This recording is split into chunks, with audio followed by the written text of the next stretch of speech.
bersyukur kalau pada pagi hari ini kami kembali dapat bersama-sama berkumpul. Bersyukur untuk gerakan daripada Roh Kudus yang menggerakkan hati kami untuk bersama-sama menikmati persekutuan dengan Engkau. Kami tahu ini merupakan kesempatan yang indah di dalam hidup kami, sehingga kami pada saat pagi hari dapat menghadap kepada Engkau, mengucapkan syukur untuk hari yang Kau beri, mengucapkan syukur untuk kesempatan kami dapat bersama-sama beribadah kepada-Mu. Mungkin pada saat ini ketika kesempatan itu begitu langka dan kami tidak tahu apa yang akan terjadi ke depannya, Engkau Tuhan kami yang sanggup untuk membawa hati kami mengasihi dan menyembah Engkau. Hamba menyerahkan seluruh pagi hari ini ke dalam tangan-Mu, mengurapi hati dan pikiran kami pada saat kami mendengarkan firman Tuhan, agar kami dapat sungguh-sungguh mengerti kebenaran yang ingin Kau sampaikan kepada kami, menyucikan dan menguduskan hati dan pikiran kami, dan membawa seluruh hati kami untuk mengerti dan mengenal Kau dengan sungguh-sungguh. Hamba menyerahkan seluruh otoritas pada pagi hari ini ke dalam tangan-Mu, Bapa. Pengurapan-Mu akan mengurapi kami, menaklukkan setiap benteng yang dibangun oleh Tuhan hidup manusia dan menaklukkannya kepada Kristus. Hamba berdoa menaklukkan setiap pikiran dan hati kami kepada Engkau, agar hanya Engkau yang bertata di tengah-tengah kehidupan kami, menyucikan hati dan pikiran kami, lidah bibir hamba-Mu yang menyampaikan firman Tuhan, sehingga apa yang hamba sampaikan akan merupakan isi hati daripada Tuhan. Terima kasih Bapa, di dalam pengurapan-Mu kami ingin mendengarkan firman Tuhan, di dalam pengurapan-Mu kami ingin berjumpa dengan Engkau secara pribadi. Di dalam nama Tuhan Yesus kami berdoa. Haleluya. Amin. Baik, selamat pagi Bapak Ibu Saudara. Bersyukur pagi hari ini kita kembali bisa bersama-sama berkumpul. Dan hari ini saya akan melanjutkan ya kembali firman Tuhan dari jemaat ke-6 yang disebutkan Yohanes dalam kitab Wahyu. Wahyu pasal yang ketiga ayat 7-13, yaitu jemaat Philadelphia. Tema yang akan saya berikan pada pagi hari ini adalah rahasia kemenangan di akhir zaman. Rahasia kemenangan di akhir zaman. Sebelum kita lanjut Bapak Ibu, kita akan membaca dulu ayat-ayat ini dari Wahyu pasal yang ketiga ayat yang ke-7 sampai dengan ayat yang ke-13. Hari ini ada beberapa ayat yang mungkin kita akan buka sebagai pendukung, dan saya melihat bahwa berharap juga saudara merasakan hal yang sama dengan saya. Betapa saya exciting gitu ya, sangat bersemangat, bergelora gitu di hati saya untuk menyampaikan firman Tuhan ini, sehingga saya berharap saudara juga dapat melihat hal yang sama dengan saya. Wahyu pasal yang ketiga ayat yang ke-7 sampai dengan ayat yang ke-13. Kita akan membacakan ayat ini secara bergantian. Wahyu pasal yang ketiga ayat yang ke-7 sampai dengan ayat yang ke-13. Saya akan bacakan ayat 7, Bapak Ibu Saudara ayat yang ke-8 dan seterusnya sampai dengan ayat yang ke-13. Dan tuliskanlah kepada malaikat jemaat di Philadelphia, inilah firman dari yang kudus, yang benar, yang memegang kunci Daud. Apabila ia membuka, tidak ada yang dapat menutup. Apabila ia menutup, tidak ada yang dapat membuka. Ayat 8. Aku tahu segala pekerjaanmu, lihatlah, aku telah membuka pintu bagimu, yang tidak dapat ditutup oleh seorang pun. Aku tahu bahwa kekuatanmu tidak seberapa, namun engkau menuruti firmanku, dan engkau tidak menyangka namaku. Lihatlah beberapa orang dari jemaah iblis, yaitu mereka yang menyebut dirinya orang Yahudi, tetapi yang sebenarnya tidak demikian, melainkan berdusta. Akan kuserahkan kepadamu. Sesungguhnya aku akan menyuruh mereka datang dan tersungkur di depan kakimu dan mengaku bahwa aku mengasihi engkau. Karena engkau menuruti firmanku, untuk tekun menantikan aku, maka aku pun akan melindungi engkau dari hari pencobaan yang akan datang atas seluruh dunia untuk mencobai mereka yang diam di bumi. Aku datang segera. Peganglah apa yang ada padamu, supaya tidak seorang pun mengambil mahkotamu. Bagi siapa menang, ia akan menjadikan sokong guru di bait Allah susahku, dan dia pun tidak akan keluar lagi dari situ. Dan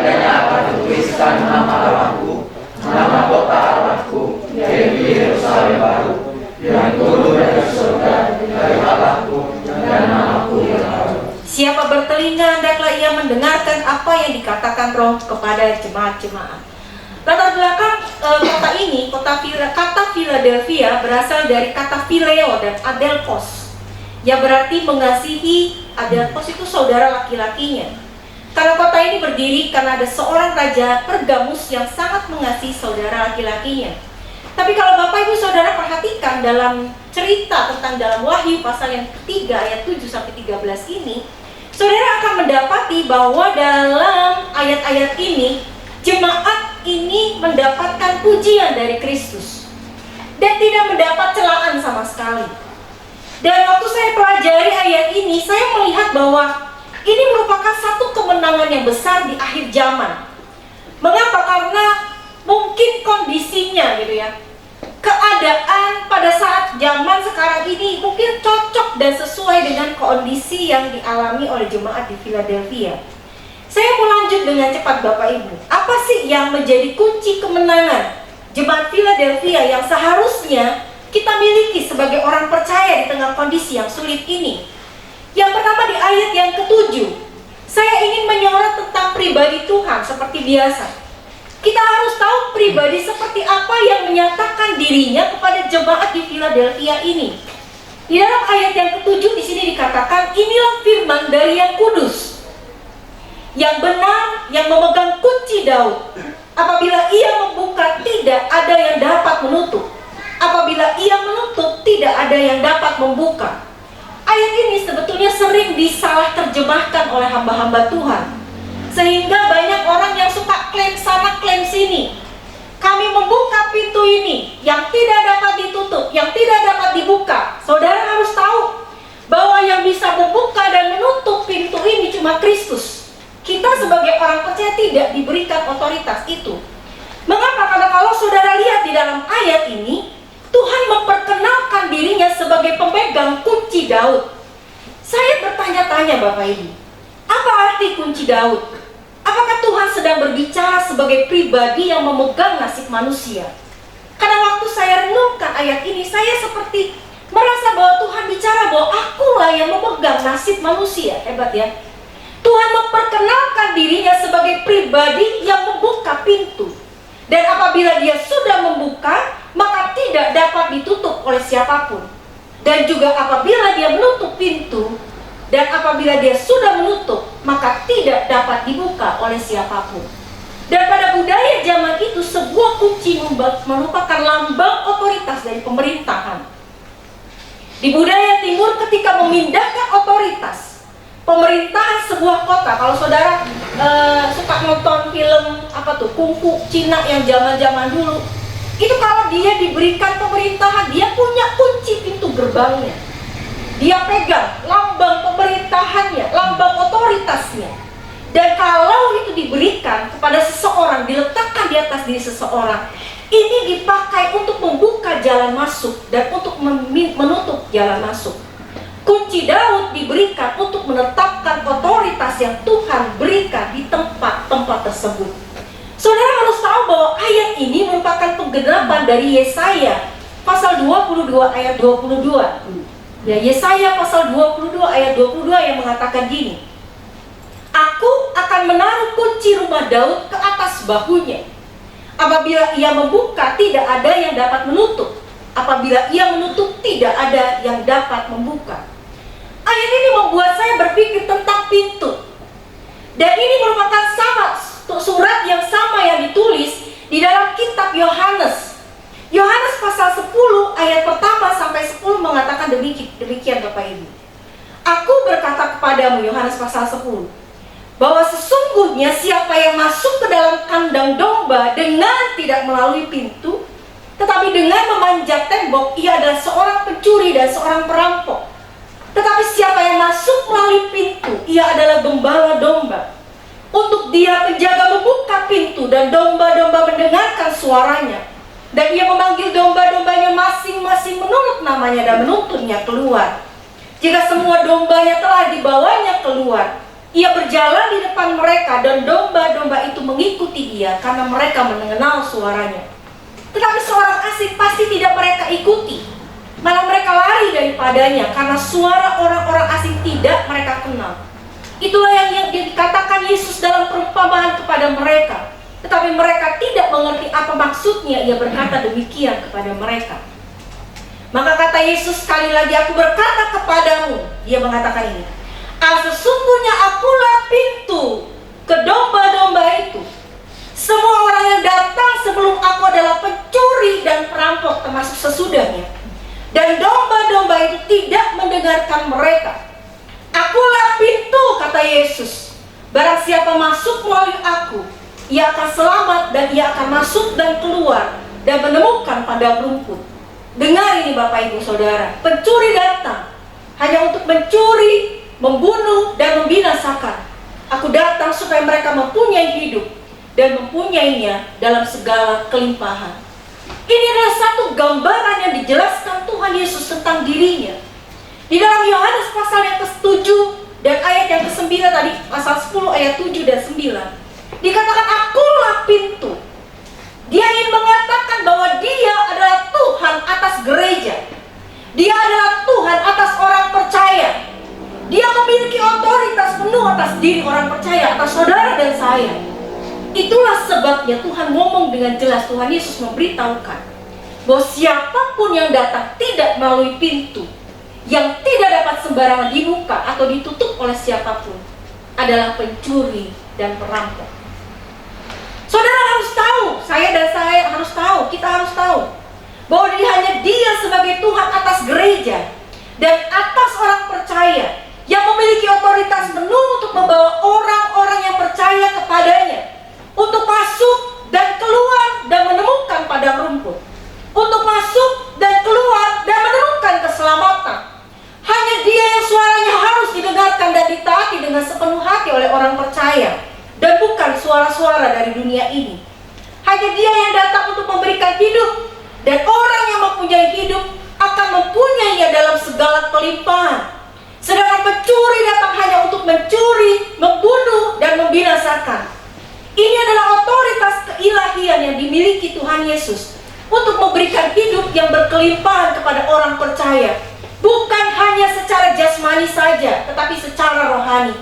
Orang yang datang kepada ilah-ilah zaman ini, kepada kuasa kegelapan, kepada iblis dan antek-anteknya, akan terlambat menyadari bahwa kuasa dan otoritas atas hidup yang berkelimpahan, yang banyak dicari orang di dalam dunia ini, tidak dimiliki oleh ilah-ilah zaman ini dan teman-teman yang tadi saya sudah sebutkan. Mereka akan terlambat menyadari ketika orang-orang di sekeliling mereka yang mereka kasihi mati diambil satu persatu, menjadi orang-orang dengan keterbelakangan mental atau idiot.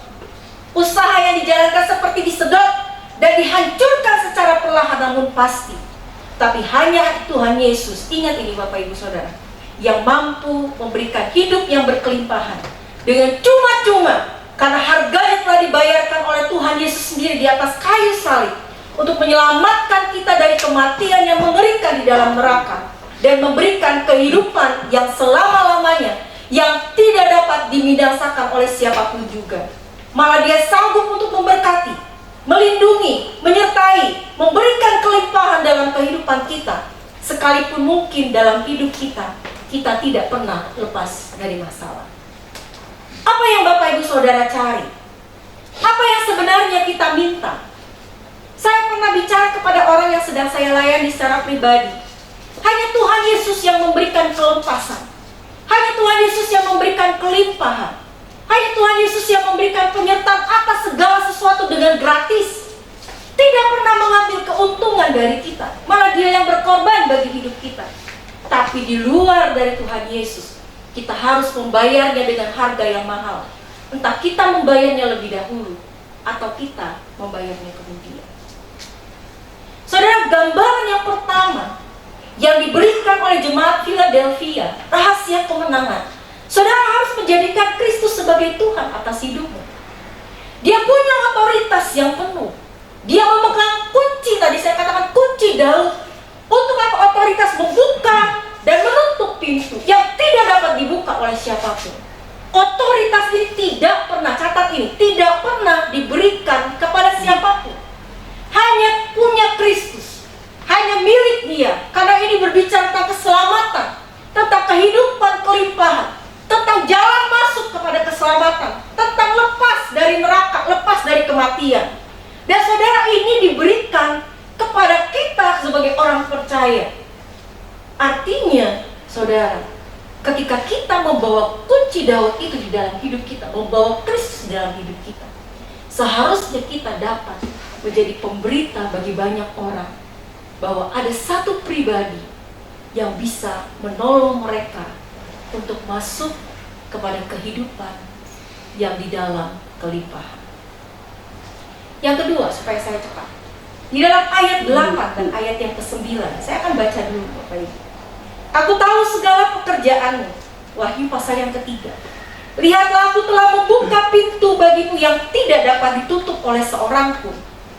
Aku tahu bahwa kekuatanmu tidak seberapa, namun engkau menuruti firman-Ku dan engkau tidak menyangkal namaku. Lihatlah beberapa orang dari jemaah iblis, yaitu mereka yang menyebut dirinya orang Yahudi, tetapi yang sebenarnya tidak demikian, melainkan berdusta. Akan kuserahkan kepadamu. Sesungguhnya aku akan menyuruh mereka datang dan tersungkur di depan kakimu dan mengaku bahwa aku mengasihi engkau.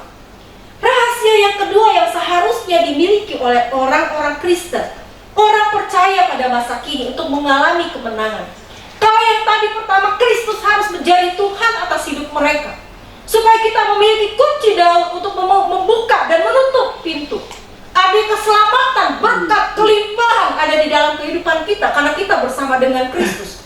Yang kedua adalah mereka hidup di dalam pertobatan. Saudara, di dalam ayat ke-8 dan ayat yang ke-9, perbandingan yang dilakukan oleh Yohanes adalah membandingkan kekuatan mereka yang tidak seberapa. Dengan apa? Dengan beberapa orang dari jemaah iblis. Saudara, bayangkan ini. Artinya, orang-orang yang dari jemaah iblis ini yang mengatakan diri mereka Yahudi, orang percaya dan sebagainya, tidak sebanding kekuatannya. Artinya mereka kuatnya lebih besar daripada orang-orang yang ada di jemaat di Philadelphia ini. Tapi perbedaan mereka yang terbesar adalah jemaat Philadelphia hidup dalam pertobatan yang benar. Apa arti pertobatan yang benar? Hidup dalam pertobatan yang terus-menerus, dan bukan hanya merasa menyesal tentang satu hal berdosa yang kita kerjakan dan kemudian kita kembali melakukannya. Dan kalau saudara baca artikel yang saya tulis hari ini, dalam perjanjian baru, kata bertobat atau pertobatan berarti perubahan pikiran disertai penyesalan, dan lihat ini, perubahan perilaku, perubahan pikiran, dan perubahan hati atau perubahan kesadaran. Harus melibatkan tiga hal ini yang mendasar. Ada pikiran, ada perasaan, ada kehendak atau keinginan. Banyak orang bertobat hanya di perasaannya saja, menyesal karena melakukan dosa, tapi pikiran dan kehendaknya gak pernah berubah. Menyesal karena sudah melakukan sesuatu yang berdosa, menyesal karena sudah melakukan sesuatu yang salah, tapi pikiran dan kehendaknya tidak pernah diubahkan oleh Kristus. Orang-orang yang bertobat harus mengalami ini, perubahan pikiran dari yang tidak tahu, tidak mengerti, atau tidak sadar akan dosa-dosanya, menjadi tahu, mengerti, dan sadar akan dosa-dosanya. Orang-orang yang bertobat juga mempunyai kehendak, ingat ini, untuk berubah dari pikiran, perbuatan, atau hidup mereka yang berdosa. Ini pertobatan yang benar yang seperti itu. Makanya banyak orang yang menyesal hanya di hati saja. Bertobat hanya di hati saja, menyesal di hati, nangis-nangis, selesai nangis-nangis, melakukan lagi. Kenapa? Karena pertobatannya tidak meliputi, tidak melingkupi pikiran dan kehendaknya. Dia hanya menyesal, dia hanya menangis, dia hanya takut dengan akibat yang akan dia terima.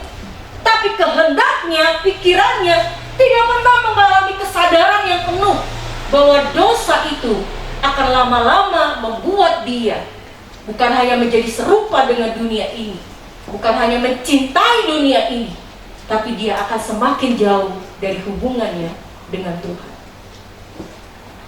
Makanya firman Tuhan di dalam Matius katakan bahwa bukan orang yang berseru kepadaku Tuhan, Tuhan, yang akan masuk ke dalam kerajaan surga, melainkan mereka yang melakukan kehendak Bapa yang di surga.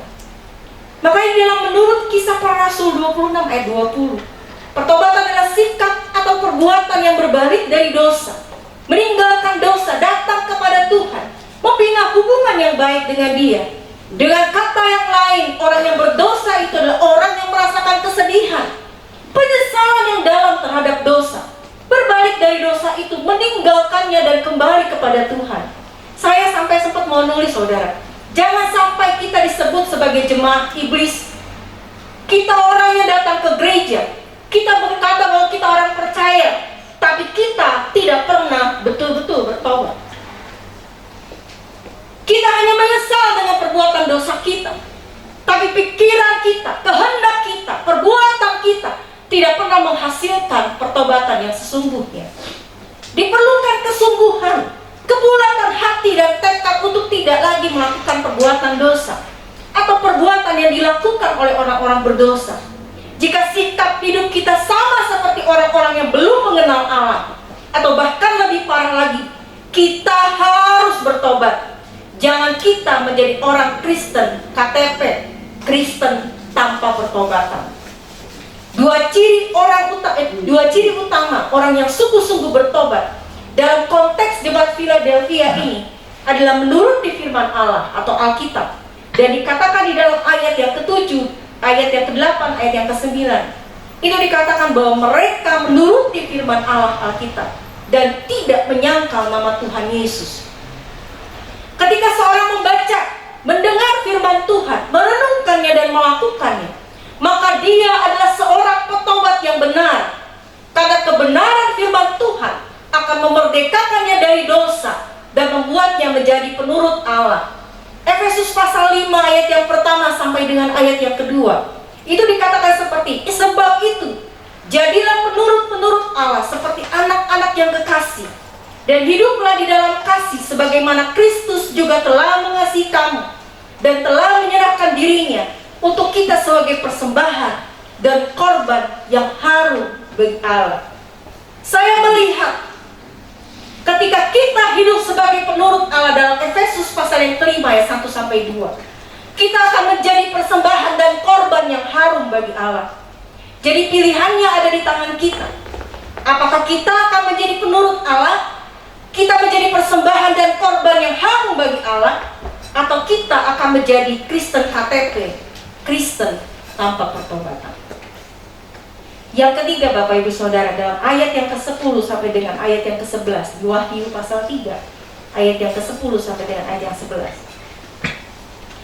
Karena kau menuruti firman-Ku untuk tekun menantikan Aku, maka Aku pun akan melindungi kau dari hari pencobaan yang akan datang atas seluruh dunia untuk mencobai mereka yang diam di bumi. Aku datang segera. Peganglah apa yang ada padamu, supaya tidak seorang pun mengambil mahkotamu. Saudara, ayat ini ketika saya baca dalam salah satu terjemahan Inggris, The Message, itu dikatakan rahasia kemenangan mereka adalah mereka menjaga perkataan Tuhan dengan kesabaran yang penuh gairah. Saya suka bahasa Inggrisnya, passionate patient.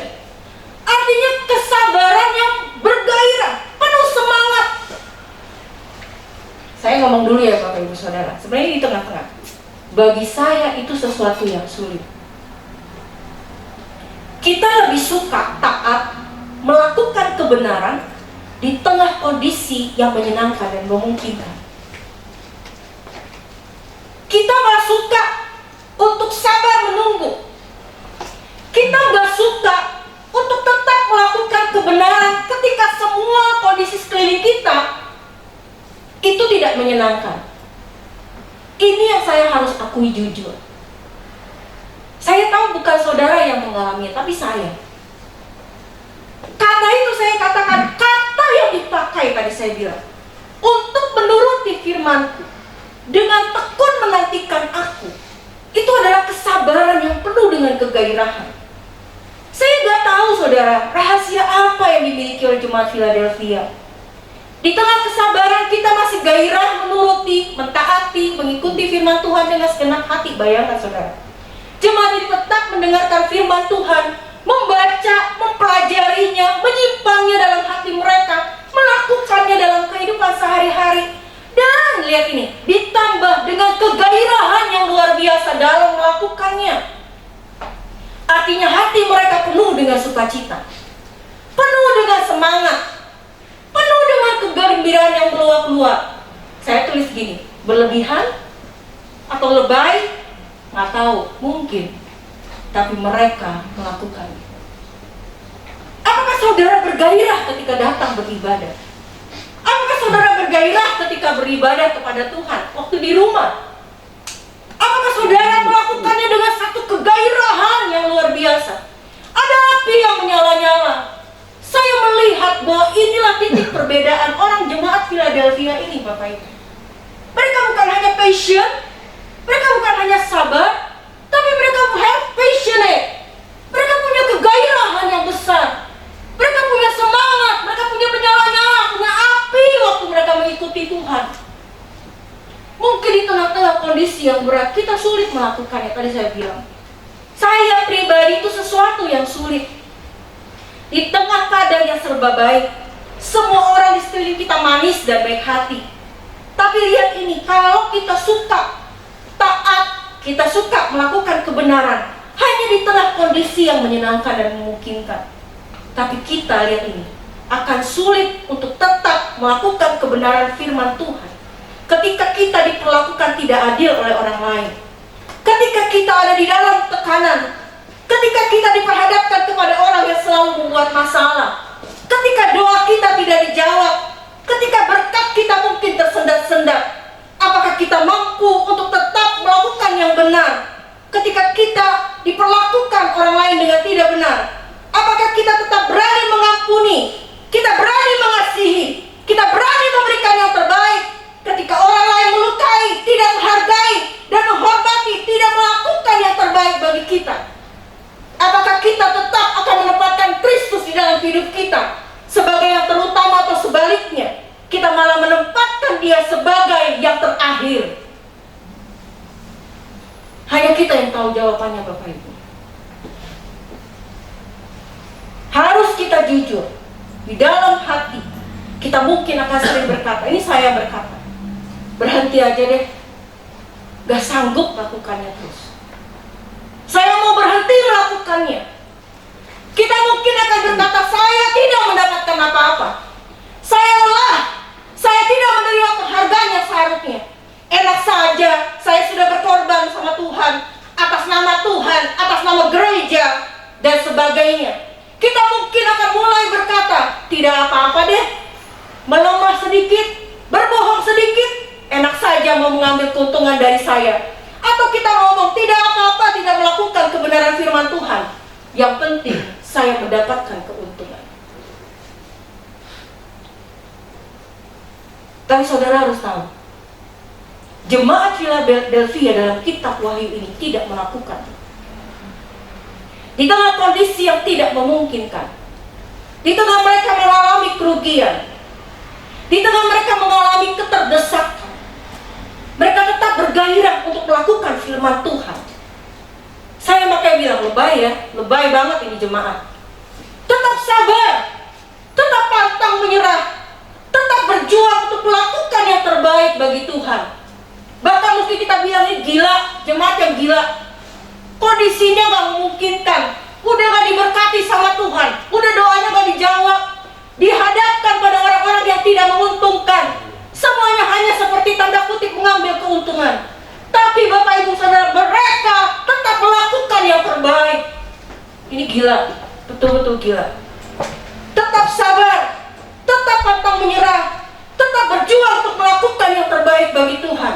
Dengar ini, karena mereka tahu bahwa Tuhan Yesus yang mereka puja dan sembah adalah Tuhan atas hidup mereka, Tuhan atas pelayanan mereka, Tuhan atas berkat mereka, Tuhan atas apa yang mereka miliki. Dan ketika Tuhan Yesus menjadi Tuhan atas hidup mereka, maka mereka tahu dan mengerti bahwa Tuhan melihat dengan mata keilahiannya seluruh kehidupan mereka, seluruh motivasi hidup mereka, hati mereka, dan ketakutan mereka kepada Tuhan akan menjadi ketakutan yang benar. Sama seperti yang dikatakan di dalam 1 Petrus pasal yang pertama ayat 17. Dikatakan jika kamu menyebutnya Bapa, yaitu Dia yang tanpa memandang muka menghakimi semua orang menurut perbuatannya, maka hendaklah kamu hidup dalam ketakutan selama kamu menumpang di dalam dunia ini. Saudara, kayaknya sulit kita jadi orang jemaat Philadelphia. Saya tahu bukan saudara yang melakukannya, saya sendiri saya nggak bisa. Karena ketika untuk tetap melakukan yang benar ketika kita merasa diperlakukan nggak adil, tetap bertahan untuk melakukan yang benar, tetap berjuang. Saya dalam hati selalu ngomong, saya mau berhenti, saya capek, saya mau berhenti, saya nggak sanggup. Saya selalu suatu hari saya akan berhenti. Saya nggak tahu kegairahannya dari mana itu jemaat Philadelphia, saya nggak tahu. Karena di tengah-tengah kondisi ini, passion itu ada dalam hati mereka. Itu hebat, saudara. Ketika saudara nggak didengar suaranya, ketika saudara nggak dihargai, ketika saudara merasa bahwa kok saya nggak diperhatikan, saudara tetap mampu melakukan yang terbaik. Itu gila, saudara. Hanya orang-orang yang punya passion ini yang bisa melakukan. Bertahan di tengah-tengah keluarga yang gak memungkinkan, tetap mengasihi istri atau suami yang gak benar. Itu gila, saudara. Itu passion. Betul-betul passion. Karena ini kesabaran yang bukan hanya setahun, 2 tahun, 3 tahun, tapi mungkin bertahun-tahun, saudara. Dan saudara bertahan hanya karena tahu bahwa Tuhan Yesus adalah Tuhan yang punya otoritas atas hidup. Dia kenal engkau, Dia tahu hidup, Dia tahu hatimu. Makanya tadi saya katakan, saya berharap saudara bisa melihat dari sudut pandang yang sama dengan saya. Di dalam ayat yang ke-11 ini dikatakan supaya mereka memegang dengan erat. Di dalam dalam Wahyu pasal yang 3 ayat yang 11, supaya mereka memegang dengan erat apa yang telah mereka miliki, sehingga tidak ada satupun yang dapat mengalihkan perhatian mereka dan mencuri mahkota mereka. Tetapi di dalam pesan yang sama, di dalam terjemahan bahasa Inggrisnya dikatakan hati-hati dengan hal yang dapat mengalihkan mata kita dari Kristus. Kalau orang sudah terus-menerus dalam kondisi yang sama, terus-menerus, saudara, dalam keadaan yang stagnan, gak bisa lakukan apa-apa, berhenti, dan saudara terus-menerus melakukannya, pesannya itu cuma satu, dikatakan dalam ayat yang ke-11. Hati-hati yang dapat mengalihkan perhatianmu, mencuri mahkotamu, dikatakan. Dan pesan yang sama buat kita, hati-hati dengan hal-hal yang dapat mengalihkan mata kita dari Kristus. Saudara, kadang kita selalu membuat alasan. Saya harus jujur, ada orang yang tanya sama saya bilang, ditanya sama saya, coba berikan satu alasan supaya saya bisa tetap bertahan. Saya bilang gini, sebetulnya alasan itu bisa dibuat semaunya kita. Kalau kita gak mau bertahan, kita akan buat ribuan alasan. Tapi kalau kita mau bertahan, kita juga bisa buat ribuan alasan, saudara. Tergantung sama kita, tergantung apa yang kita mau kerjakan dan lakukan, tergantung hati kita, tergantung motivasi hati kita. Makanya di sini dikatakan di dalam Filipi, Paulus ngomong pasal yang ketiga ayat 13. Paulus sampai gak peduli, dia ngomong gini, saudara-saudara, aku sendiri tidak menganggap bahwa aku telah menangkapnya, tetapi ini yang kulakukan, aku melupakan apa yang telah di belakangku dan mengarahkan diri kepada apa yang di depanku. Dan dikatakan berlari-lari kepada tujuan untuk memperoleh hadiah, yaitu panggilan sorgawi dari Allah dalam Kristus Yesus. Mengarahkan diri, mengarahkan mata kita. Karena kita bisa buat ribuan alasan untuk tidak mengasihi seseorang, atau kita bisa buat ribuan alasan untuk mengasihi seseorang. Kita bisa buat ribuan alasan untuk bertahan dalam satu kondisi, atau kita bisa buat ribuan alasan untuk tidak bertahan dalam satu kondisi. Apa yang dapat mengalihkan mata kita? 1 Yohanes 2 ayat 15-17 mengatakan, keinginan mata, keinginan daging, dan keangkuhan hidup. Semua hal yang berasal dari dunia ini yang menyilaukan mata akan dapat mengalihkan kita dari Tuhan Yesus. Di situ dikatakan 1 Yohanes 2 ayat 15-17. Janganlah kamu mengasihi dunia dan apa yang ada di dalamnya. Jikalau orang mengasihi dunia, maka kasih akan Bapa tidak ada di dalam orang itu. Sebab semua yang ada di dalam dunia, yaitu keinginan daging, keinginan mata, serta keangkuhan hidup, bukanlah berasal dari Bapa, melainkan dari dunia. Dan dunia ini sedang lenyap dengan keinginannya. Tetapi orang yang melakukan kehendak Allah tetap hidup selama-lamanya. Dalam ayat ini Yohanes sengaja membandingkan orang yang mengasihi Tuhan dengan orang yang mengasihi dunia. Orang yang mengasihi dunia tidak mungkin mengasihi Bapa. Orang yang mengasihi dunia akan lenyap dengan keinginannya. Tetapi orang yang melakukan kehendak Allah akan hidup selama-lamanya. Sederhana sebetulnya saudara. Dalam kondisi apapun, kita mau kita mau pergi ke gereja atau nggak pergi ke gereja. Kita bisa buat ribuan alasan untuk pergi ke gereja, tapi kita juga bisa buat ribuan alasan untuk tidak pergi ke gereja. Kita bisa buat ribuan alasan untuk kita berdoa, tapi kita juga bisa buat ribuan alasan untuk kita tidak berdoa. Apa yang kita dapatkan? Ya habis saudara. Ayat 12, barang siapa menang, ia akan kujadikan soko guru di dalam bait suci Allahku, dan ia tidak akan keluar dari situ. Dan padanya akan kutuliskan nama Allahku, nama kota Allahku, yaitu Yerusalem baru, yang turun dari surga dari Allahku, dan namaku yang baru. Kemenangan yang kita dapat adalah kita akan mendapatkan materai anak-anak Allah. Yohanes 1 ayat 12. Padanya akan kutuliskan. Itu sama seperti penulisan dengan metode tato. Ditanam di dalam diri kita, dimaterai di dalam hati kita. Nama Allah, nama kota Allahku, dan nama Kristus yang baru. Itu punya huruf besar saudara, bukan nama kita yang baru. Namaku Kristus yang baru. Dia akan selama-lamanya bersama dengan Allah, dan tidak akan keluar dari situ selama-lamanya. Dan kata sokor guru yang dimaksud adalah saudara dan saya, setiap pemenang akan mendapatkan sebuah pilar. Saya pikirkan gambarannya, ada sebuah batu monumen dalam tempat perlindungan Allah. Wow, kerennya. Sebuah posisi terhormat yang permanen, yang akan ditulis dengan nama kita. Saudara, pertanyaannya sederhana, jadi sederhana saudara.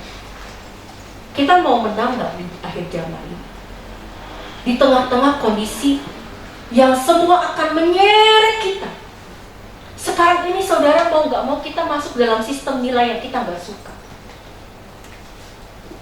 Keberatan saya yang paling berat adalah ketika kondisi seperti ini adalah hilangnya persekutuan orang percaya, hilangnya persekutuan di dalam gereja.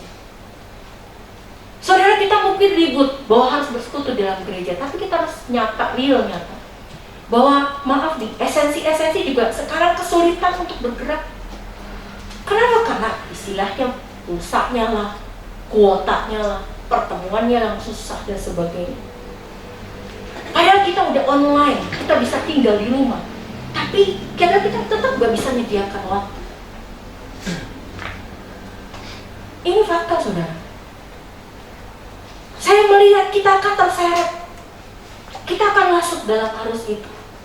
Kalau ini bertahan setahun sampai 2 tahun, percaya sama saya, banyak orang percaya yang tidak akan lagi beribadah dalam gereja.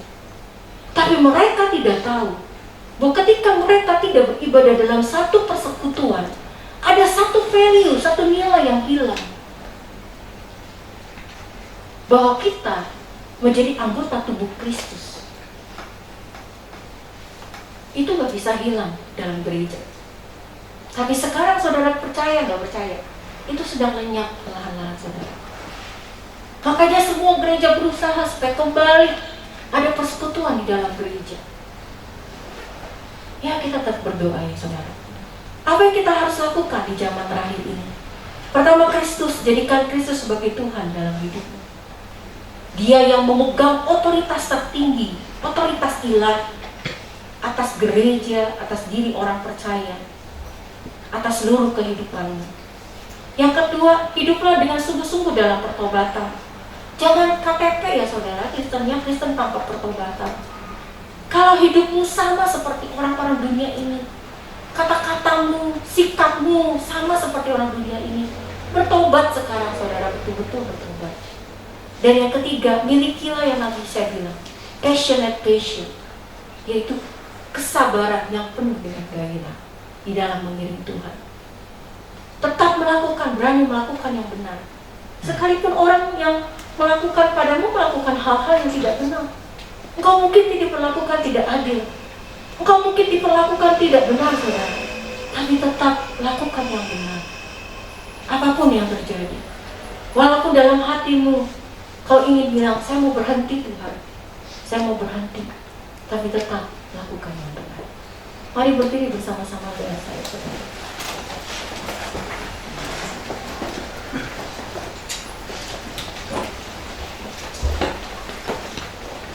Kita nyanyi itu ya, yang ku hidup setiap waktu, ku rindu setiap waktu, hidup di kebenaran. Engkaulah Tuhan, Engkaulah Raja.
kondisi yang sulit dan sulit bagimu untuk tetap melakukan hal yang benar.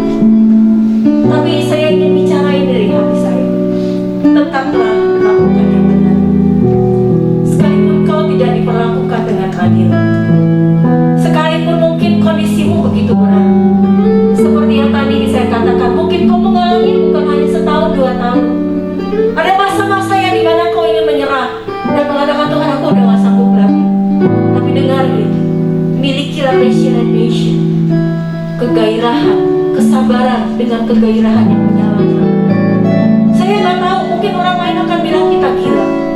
Kenapa kamu mau bertahan? Kamu gila ya? Biarin saudara. Yang penting ketika saudara melakukan, karena saudara tahu bahwa Tuhan Yesus itu adalah Tuhan yang punya otoritas terhadap otoritas terhadap seluruh kehidupan, otoritas terhadap seluruh apapun yang kau kerjakan dan lakukan. Dan Dia melihat kehidupanmu dengan sangat jelas, dengan jernih saudara. Tidak ada selubung apapun yang menutupi. Kalau saudara mengalami, saya akan khusus berdoa bagi saudara hari ini. Kalau yang kedua, saya tahu pasti saudara akan mengangkat tangan. Kalau saudara ingin hidup diberkati, saudara akan punya satu pintu yang tidak bisa ditutup siapapun. Atau kalaupun itu tertutup, akan dibuka oleh Tuhan Yesus sendiri. Milikilah rahasia kemenangan jemaat Philadelphia. Maka engkau, hidupmu, setiap langkah Tuhan akan menyertai dan membuka pintu yang tidak bisa ditutup oleh siapapun. Hari ini jika kau ada, yang pertama dulu, di dalam pergumulan yang panjang dan saudara ingin menyerah, angkat tanganmu pagi hari ini. Katakan, Tuhan, aku mau punya passion. Aku mau punya kesabaran yang bergairah, yang menyala-nyala di tengah-tengah kondisi yang berat. Aku mau tetap melakukan kebenaran sekalipun hal-hal yang terjadi padaku, hal-hal yang tidak benar, tidak adil. Dan yang kedua, kalau saudara ingin menjadi orang yang betul-betul diberkati Tuhan, hidup dalam yang berkelimpahan. Karena Yohanes pasal 10 mengatakan, aku datang supaya mereka mempunyai hidup dan mempunyai dalam segala kelimpahan. Angkat tanganmu di hadapan Tuhan. Katakan, Tuhan, aku mau menjadi jemaat Philadelphia, melakukan hal-hal yang benar, tetap setia kepada Engkau, menjadi Kristus, menjadi Tuhan atas hidupku. Dan aku mau betul-betul menjadi orang-orang yang bertobat di dalam kehidupanku. Nyanyikan lagu ini sekali lagi. Engkaulah Tuhan, Engkaulah Raja.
Tapi hari ini Tuhan, biarlah hati kami diberikan kegairahan oleh Tuhan untuk tetap melakukan hal yang benar.